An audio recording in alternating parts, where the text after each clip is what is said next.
Hello, this is Yuwen Lu. Today I will deliver my presentation about BYD's journey abroad. So let's go back to its first spark of innovation. So it was founded back in 1995, back in Shenzhen, China. Its products include automotives, railway, ecological friendly product, and other electronics. Its scale of globalization, according to BYD's website, it has covered 400 cities across Europe, North America, Latin America, Middle East, Africa, and Asia Pacific in 29 years. This global coverage contributed to 81 billion USD in its revenue by 2023, according to Statista. Let's take a closer look at its management structure. Scholars like Chakraborty and Biswas argue that organizations must focus mostly on its recruitment and career planning and training programs for its employees to align them to the ultimate organizational goals. So, how does BYD employ that? According to BYD's website, it has a core culture of excellence, pragmatism, passion, and innovation, and to be responsible with its decisions. The decisions are made through president, CEO, and shareholders because it has to build a responsible figure in front of shareholders based on timely report of company information and proactive shareholder returns. And it has very close partnerships with distributors and suppliers to generate the most optimal customer satisfaction. Internally, it has several training programs for employees' capability and well-being, and also the surrounding communities. Its technological competitive edges is based on its quality of batteries and a noise-free feature, and coupled with an enlarged passenger space that can fit multiple passengers at once. Its environmental feature has helped it to cut down 51 billion kilograms of emission by 2024, according to its website. So, all that features in its Dolphin, Seal, Sea Lion Auto 3 models, coupled with a safe supply chain and efficient communication and a safer driving, is what makes the product special. As the Stam and Van argues that a healthy entrepreneur should be cooperated with various resources and capability of its business system. So, all that feature is based on a trend shown starkly by statistics. First, the majority of the 602 billion Chinese yuan of revenue earned by BYD is generated by EV, according to Zhang. The global revenue, and that is embedded in a global expectation of EV revenue to boost into more than 700 billion USD. And opportunities, because opportunities and learning always take place in a network of relationships generated from globally. BYD's style of globalization is rather incremental because at first, the majority of its income is earned in the China region. It originated its stronghold in East Asia area, for example, Thailand, and gradually magnifies out, but it encounters large obstacles in the US market.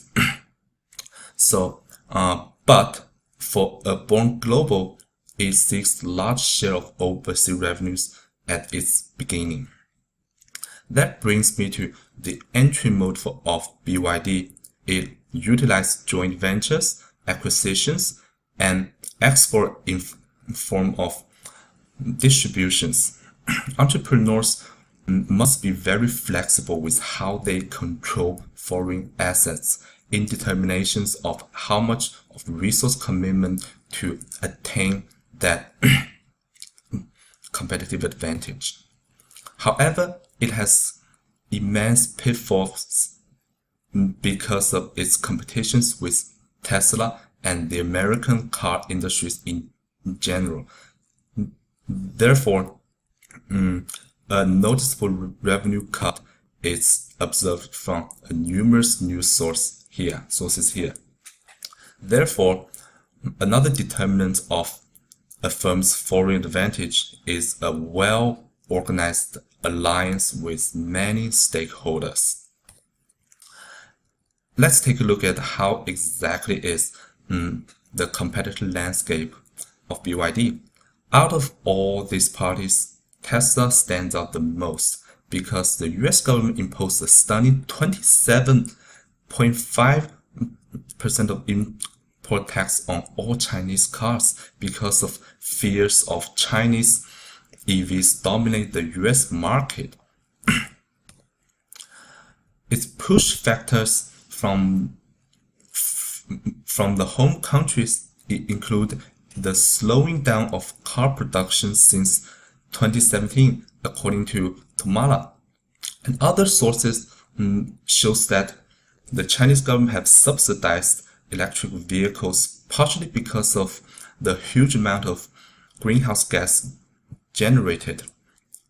And on the basis of that, there are continuous price wars between a lot of car manufacturers with the danger of undermining feature to lower the cost. The pull factor from internationally is mainly because of the number of available chargers and its potential alliances with parties like Uber and a wide-spanning distribution parties worldwide, according to a range of news. So, the network of relationships and convenience of transportation coupled with complex knowledge really contribute to this global advantage. So, how will the future look like for BYD? That's a very interesting question. So, first, the global expectations for electric vehicle is going to grow very, very fast, according to Statista and provided figure. Also, the United Nations has enacted many goals that BYDs could potentially contribute to, especially for the environmental sustainability contributed by its electric vehicles. And its wide-spanning features can also be harnessed by partnerships with Uber that can help drivers raise awareness of the environmental field and have them to help with contributing to a better sustainable world. And also, BYD has stayed for 3 years on a member of the Fortune 500, gives rise to a bigger popularity globally.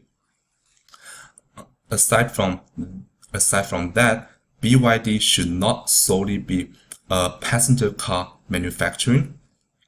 It has to incorporate its functions in other areas such as buses, and the carrying capacity of buses determines its capability of alleviating road congestions by carrying more passengers. So in general, BYD has a very bright future ahead, both environmentally and with its social acceptance and with its ongoing venture abroad.